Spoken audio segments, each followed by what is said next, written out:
मैं डॉक्टर जावेद नौमानी। कई बार ये लोग जेल गए। दादा तो मेरा ख्याल है तीसरे चौथे महीने चले जाते थे, और हमारी हवेली थी, बंगला था, सबकी कुर्की हो जाती थी सामान की। इस हद तक था हमारे यहाँ। कंगना राणावत का कद, मैं नाम भी ले लेना चाहती हूँ उस महिला का। उसका कद कोई इतना बड़ा नहीं है कि जिसके बारे में हम ये कहें। वो एक छोटी दुनिया में जीने वाले लोग हैं। ठीक है, आपको अगर पद्मश्री मिला है तो आप चाटुकारिता कीजिए, किसी ने मना नहीं किया, लेकिन आपको कोई हक नहीं है कि आप भारत की आज़ादी के में कुर्बान शहीदों का अपमान करें। संग्राम सेनानियों का अपमान किया है, उसके लिए कोई माफ़ी की गुंजाइश ही नहीं छोड़ी है उन्होंने, इसलिए उनका पद्मश्री फौरन वापस लिया जाए। पुरस्कार के लायक है। इन लोगों का मुंह काला करके देश से बाहर निकाल देना चाहिए। मैं फ्रीडम फाइटर का बेटा हूँ। मेरे दादा भी फ्रीडम फाइटर थे और अलीगेरियन थे मेरे दादा। 1911 में 1918 थे मेरे दादा यहाँ ग्रेजुएशन करने आए थे, तो गांधी जी कुछ स्टूडेंट्स को अपने साथ ले गए थे। उसमें मेरे दादा भी साथ थे। कुछ स्टूडेंट्स गए थे वो मूवमेंट के लिए। गांधी जी आए थे फ्रीडम मूवमेंट के लिए, तो उसमें से 11 स्टूडेंट्स यहाँ से गए थे। उसमें हमारे दादा भी थे, लतीफ़ अहमद नौमानी। फिर उनको गांधी जी ने कहा, मास्टर साहब अवध का इलाका देखिए। उनको पूरा अवध का इलाका दिया गया था। कुछ इलाके उनको प्रेसिडेंट भी रहे वो कांग्रेस के, उसी अवध यूपी के। उसके अलावा कुछ ऑफर भी बाहर के मिले थे, उन्होंने एक्सेप्ट नहीं किया कंट्री के लिए। उन्होंने कहा नहीं, मैं सिर्फ खदमत करूँगा कंट्री की। ये महोदय आपके पीछे जो तस्वीर लग रही है, स्वर्गीय इस्लाम अख्तर नौमानी स्वतंत्रता सेनानी जी, कौन थे ये मेरे फादर हैं। मेरे फादर हैं, इनको एक्सपायर हो चुके हैं, और बहुत इनका बड़ा कंट्रीब्यूशन है इनका भी। मैं आपसे एक सवाल पूछना चाहता हूँ जी, देश की आज़ादी में आपके परिवार का क्या योगदान रहा है? कई बार ये लोग जेल गए। दादा तो मेरा ख्याल है तीसरे चौथे महीने चले जाते थे, और हमारी हवेली थी, बंगला था, सबकी कुर्की हो जाती थी सामान की। इस हद तक था हमारे यहाँ। फिर एक मूवमेंट चला था विदेशी कपड़ों को जला देना, तो हमारी दादी और हमारी जो फुफियाँ थी, सबने जो कपड़े जलाए गए, जो इंग्लैंड के कपड़े थे, उन सबको जलाया गया। कहाँ पर जलाए थे कपड़े? रुदौली के हम लोग हैं, कस्बा है बाराबंकी में, फैज़ाबाद से पहले, वहाँ के हम लोग हैं। नदी पे आ गए सब लोग। तो इस हद तक हमारा कंट्रीब्यूशन है। अभी आकर कोई कहता है फिल्म कलाकार कंगना रनावत की 1947 की जो आज़ादी थी वो भीख में मिली थी, असली आज़ादी 2014 में मिली है। क्या कहना चाहते हैं इस पर? हाँ, ये बहुत ख़राब कमेंट है इनका। इस तरह का कमेंट नहीं देना चाहिए। हो सकता है इनका कुछ अपना पर्सनल चाहती हो, क्योंकि ये हमेशा से हीरो हीरोइन कुछ ना कुछ स्टेटमेंट इस तरह के देते रहे अपनी पब्लिसिटी के लिए, लेकिन अदरवाइज़ कमेंट तो ख़राब है। ये इस तरह का इन्होंने स्टेटमेंट दिया है, इसको तो हैंग कर देना चाहिए। इस तरह के लोगों को, इस तरह के लोगों का ज़रूरत नहीं है कंट्री में रहें। ये बड़ा हम लोग बड़ा ज़बरदस्त कंट्रीब्यूशन है फ्रीडम फाइटर्स का। इनके तो हम लोग इंसल्ट है ये तो, जो स्टेटमेंट इन्होंने दिया है। ये इस तरह के लोगों को जो रिवार्ड मिला है, इसको ले लेना, वापस लेना चाहिए। क्योंकि न जाने कितनी औरतें, कितने लोग बेवा हुए हैं यहाँ फ्रीडम फाइटर्स। ये तो बड़ा इंसल्ट है कंट्री के लिए। हाँ, इसको तो हम लोग मजम्मत करते हैं, सब लोगों को मजम्मत करना चाहिए। इस तरह के स्टेटमेंट तो आइंदा कोई ना दे।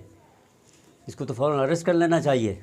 गवर्नमेंट कुछ नहीं करती है तो पब्लिक को सामने आना चाहिए, पब्लिक अपना इनको एक्शन ले इस तरह के लोगों के ऊपर। वरना तो इस तरह के लोग तो हमेशा स्टेटमेंट गलत सलत देते रहेंगे। ये गद्दार हैं, ये मुल्क को इनके फेवर नहीं करते मुल्क को। यही लोग टेररिस्ट हैं एक्चुअली, फ़िरका परस्त हैं, टेररिस्ट हैं ये लोग। इनको तो बिल्कुल आउट कर देना चाहिए, निकाल देना चाहिए, हैंग कर देना चाहिए इनको, हैंग टिल डेथ। इसकी ज़रूरत नहीं है इस तरह के लोगों की, ताकि आइंदा इनकी हिम्मत ना हो। कंगना रनावत के ऊपर कोई टिप्पणी करके मैं उसका कद बड़ा करना नहीं चाहती, किंतु बात देश की आज़ादी की है, बात देश के स्वतंत्रता संग्राम सेनानियों की है, बात देश की इतिहास की है। इसलिए मैं सिर्फ इतना कहना चाहूँगी कि शायद उनका सामान्य ज्ञान बिल्कुल नहीं है, उन्होंने इतिहास भी नहीं पढ़ा है, और वो सिर्फ अपनी ही ज़िंदगी जीना जानती हैं, और जो उन्होंने पा लिया है उसी को अपना सर्वस्व मानती हैं। उन्होंने 2014 से आज़ादी की बात कही, तो उससे पहले वो याद करें कि उन्होंने एक फ़िल्म की थी, लक्ष्मीबाई के ऊपर एक फ़िल्म की है, और उसका किरदार भी उन्होंने निभाया। तो निश्चित रूप से उन्होंने उसका इतिहास पढ़ा होगा, भारत की आज़ादी का इतिहास पढ़ा होगा। भारत की आज़ादी कोई छोटा आंदोलन नहीं था, 30-35 साल चलने वाला आंदोलन था, जिसमें कि 15 साल से लेके और मतलब युवा बूढ़े सब लोगों ने अपनी भागीदारी की। 23 साल की उम्र में 1927 में शहीद भगत सिंह फांसी पे चढ़ गए। आज उनकी आत्मा रो रही होगी, आज बिस्मिल की आत्मा रो रही होगी, माता दुर्गा भाभी की आत्मा रो रही होगी, और जाने कितने हजारों सेनानियों की आत्मा आज रो रही होगी कि ऐसे भी लोग इस हिंदुस्तान में मौजूद हैं जिन्हें सिर्फ अपना स्वार्थ दिखाई देता है। कंगना रनावत का कद, मैं नाम भी ले लेना चाहती हूँ उस महिला का, उसका कद कोई इतना बड़ा नहीं है कि जिसके बारे में हम ये कहें। वो एक छोटी दुनिया में जीने वाले लोग हैं, ये सेलिब्रिटीज़ हैं, फिल्म में काम किया, ठीक है, इंडस्ट्री है, एक उद्योग है, उस उद्योग में काम करने वाला व्यक्ति बहुत बुद्धिमान होगा, बहुत योग्य होगा, नहीं माना जा सकता है। सेलिब्रिटीज़ हैं और वो अगर सेलिब्रिटी होने के नाम पे वो सब कुछ कहेंगे जो उन्होंने कहा है, उसको बर्दाश्त नहीं किया जाएगा। मैं समझती हूँ कि उन्होंने देश की, भारत की आत्मा का अपमान किया है, संविधान का अपमान किया है, आज़ादी के सेनानियों का अपमान किया है। ठीक है, आपको अगर पद्मश्री मिला है तो आप चाटुकारिता कीजिए, किसी ने मना नहीं किया, लेकिन आपको कोई हक नहीं है कि आप भारत की आज़ादी के में कुर्बान शहीदों का अपमान करें। उनका ये अपराध अक्षम्य है, देशद्रोह के दायरे में आता है। उन्होंने आज़ादी को एक, शायद जहाँ तक मुझे याद है, उन्होंने कहा कि भीख में मिली है, भीख में हमें कुछ नहीं मिला, अपना हक हमने लड़के, हमारा हक लड़के, सुभाष चंद्र बोस ने खून दो मैं आज़ादी दूंगा, हमने अपना खून बहाया है, अपना हमारे स्वतंत्रता संग्राम सेनानियों ने अपना जीवन दिया है, युवा वृद्धा सब काल दिए हैं, सैकड़ों लोग अंडमान निकोबार की जेलों में चले गए, उनकी कुर्बानियाँ। और मैं समझती हूँ कि इसकी शब्दों, मेरे पास शब्द नहीं है जिसकी निंदा की जा सके, शब्दहीन निंदा है। और मैं आज आक्रोशित भी हूँ और मुझे उस महिला के बुद्धि पे तरस भी आ रहा है कि जिसको पद्मश्री देके भारत सम्मान ने पद्मश्री का भी अपमान किया है। लोग एक दूसरे से जुदा हो गए, हज़ारों लोग मारे गए और तब जाके कहीं हमारा ये देश आज़ाद हुआ। हमने तमन्ना की थी उस देश को बनाने के लिए कि हमारा जो ये देश है, हम ऐसे देश के लिए कामना करी हमने कि हम कल जब हम भारत बनाएंगे तो उसमें सब लोगों को बराबरी का दर्जा होगा, सब लोग प्यार और मोहब्बत से रहेंगे। लेकिन आज उन्होंने जिस तरह से ठेस पहुंचाई है भारतवासियों को पूरे, तो उनसे मैं मांग करती हूँ, पुरजोर अपील करती हूँ कि जिस लेडी ने हिंदुस्तान का अपमान किया है, हिंदुस्तान के संविधान को ठेस पहुंचाई है, और इस तरह से बात करने से लगा कि उन्होंने हमारी पीठ में, हिंदुस्तान की पीठ में उन्होंने छुरा भोंका है और एक बदनुमा दाग उन्होंने अपने अल्फाजों से किया है। मैं पुरजोर मांग करती हूँ कि उन्हें जो इस तरह के लोगों को जो पद्मश्री दिया गया है, फ़ौरन पद्मश्री उनका वापस लिया जाए, यही मेरी मांग है।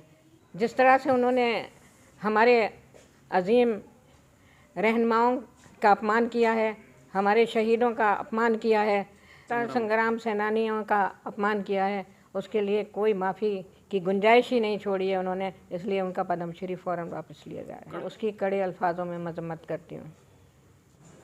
मैं मोनिका थापर, आम आदमी पार्टी शहर विधानसभा प्रत्याशी। पुरस्कार उसको भीख में मिला है, पुरस्कार उसको उसकी गुलामी की वजह से मिला है, ना कि उसके कर्मों की वजह से मिला है। जिस व्यक्ति को ये नहीं पता कि 1947 में हमें आज़ादी मिली है, वो क्या हमारे पुरस्कार के लायक है, आप खुद ही सोच सकते हैं। मैं उनका नाम भी नहीं लेना पसंद करूँगी। जिस व्यक्ति ने हमारे देश की आज़ादी में जिन सैकड़ों लोगों ने योगदान दिया, जिनकी वजह से हम आज भारत में सांस ले रहे हैं, उनके परिवारजनों को कितनी ठेस पहुंची होगी, हमें कितनी ठेस पहुंची है, और वो क्या पुरस्कार के लायक है। इन लोगों का मुंह काला करके देश से बाहर निकाल देना चाहिए। कि जिस व्यक्ति को ये नहीं पता कि 1947 में हमें भीख में आज़ादी मिली थी, या सैकड़ों हजारों लोगों के तन मन धन और प्रयासों से हमें आज़ादी मिली थी, अगर वो आज़ादी के लिए प्रयास नहीं करते, हम आज भी गुलाम हैं। आज भी हम गुलाम हैं। असली आज़ादी हमें 2022 में मिलेगी। जैसे उस वक्त 1947 में अंग्रेज़ों को, भारत छोड़ो आंदोलन जब चला था, अंग्रेज़ों को पीट पीट के भारत से निकाला गया था, हमें आज़ादी मिली थी। अब आप 2022 के बाद देखेंगे कि हमें किस तरीके से आज़ादी मिलेगी। रही बात ये, मैं इनका नाम भी नहीं लेना चाहूँगी। आप ये बताइए, ये क्या कलाकार कहलाने के लायक? कलाकार वो लोग थे जो देश से प्रेम करते थे। इन्हें तो खुद पुरस्कार जो है भीख में मिला है। इन्होंने सैकड़ों हजारों हमारे हिंदू मुस्लिम सिख ईसाई भाइयों का अपमान किया है, उनके सम्मान को ठेस पहुंचाई है। देश की जनता, विद्वान जनता, क्रोधित जनता इनको सबक सिखाएगी और इन्हें बहुत जल्द ही पता चल जाएगा कि सम्मान क्या चीज़ है, आज़ादी क्या चीज़ है।